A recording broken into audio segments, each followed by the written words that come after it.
आपण पाहत आहात EDTV, बातमी अशी जिच्यावर तुम्ही ठेवणार विश्वास। पर्यावरण दिनाच्या निमित्ताने आज पारसी टेकडीवर बीजोत्सवाचे आयोजन करण्यात आले होते। जालन्याचे जिल्हाधिकारी डॉक्टर श्रीकृष्ण पांचाळ यांच्या हस्ते ड्रोनच्या माध्यमातून पारसी टेकडीच्या परिसरात हा महोत्सव सुरू झाला। चिंचा, बोरे, जांभूळ, भोकर, सीताफळ अशा अनेक वेगवेगळ्या प्रकारच्या बियाण्यांची या ड्रोनच्या माध्यमातून पेरणी करण्यात आली। अन्यवेळी कार्यालयीन कामात व्यस्त असलेल्या जिल्हाधिकाऱ्यांना आज क्षेत्रीय भेटीसाठी बाहेर यावे लागले। तसेच पर्यावरण दिनाच्या निमित्ताने आज अनेक कार्यक्रम होती, त्यामुळे या कार्यक्रमांना हजेरी लावण्यासाठी वेळेची बचत करण्यासाठी जिल्हाधिकाऱ्यांना शॉर्टकट अवलंबावा लागला आणि त्यामुळे त्यांना उड्या मारतही जावे लागले। भविष्यामध्ये जालनेकरांसाठी पारसी टेकडी ही एक पर्वणीच ठरणार आहे, कारण अवघ्या 2 ते 3 वर्षांमध्ये इथे घनदाट जंगल दिसायलाही लागणार आहे आणि याच निमित्ताने क्रेडाईच्या माध्यमातून या ठिकाणी सूर्यास्त पाहण्याची देखील व्यवस्था करण्यात येणार आहे। त्याचीही तयारी इथे सुरू झालेली आहे।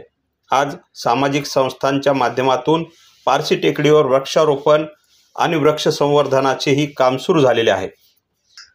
आज सामाजिक संघटना, विविध सामाजिक संघटना, क्रेडाई असेल, रेणुकादेवी पतसंस्था असेल आणि इथं काही सामाजिक संस्था आहेत, त्यांच्या माध्यमातून वृक्ष लागवडचा कार्यक्रम ठेवण्यात आला होता। त्याच पद्धतीनं एक नाविन्यपूर्ण उपक्रम ड्रोन सीडिंगच्या अंतर्गत, म्हणजे ड्रोनच्याद्वारे जे टेकडीचा खालचा उतरता भाग आहे जिथे प्लांटेशन करायला अवघड जातं, त्याच पद्धतीनं काही फॉरेस्ट एरिया असतील, काही पॅचेस असतील, तिथे जास्त प्रमाणामध्ये ड्रोनच्याद्वारे सीडिंग करण्याबाबत तो उपक्रम हाती घेण्यात आला होता। त्याचा शुभारंभ इथं आज करण्यात आला। क्रेडाईच्या तर्फे एक सनसेट व्ह्यू पॉईंट हा पारसी टेकडीवर तयार करण्यात येतो, त्याचंही आज इथं उद्घाटन झालं, भूमिपूजन झालं। तर अशा विविध उपक्रमांचा आज इथं कार्यक्रम घेण्यात आला होता।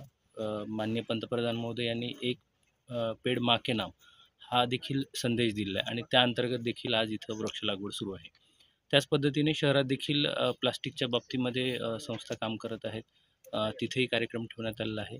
कागदी पिशव्या वापरण्याबाबत जो संदेश देण्यात येतो आहे, माननीय पालकमंत्री महोदया यांच्या पर्यावरण खात्याद्वारे देखील जो संदेश देण्यात येतो आहे, त्याची देखील प्रचार प्रसिद्धी आणि जनजागृती आज करण्यात येणार आहे।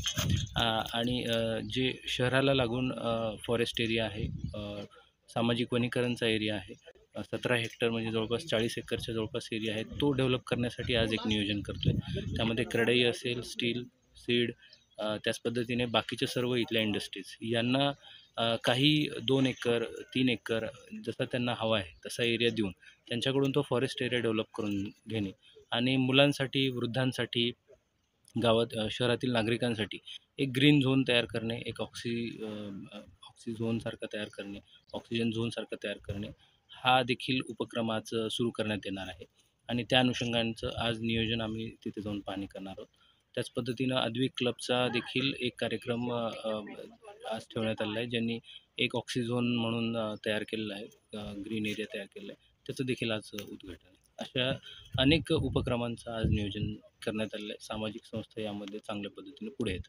सर, सामाजिक संस्था पुढे आहेत, त्यामुळेच ही पारसी टेकडी उदयास आलेली आहे। पण यांना आणखी एक त्रास आहे की वारंवार इथं चोऱ्या होतात आणि पोलीस प्रशासन त्यांना सपोर्ट करत नाही, असे त्यांची नेहमीचीच तक्रार आहे। त्याविषयी आपण काही दखल घेणार आहात का?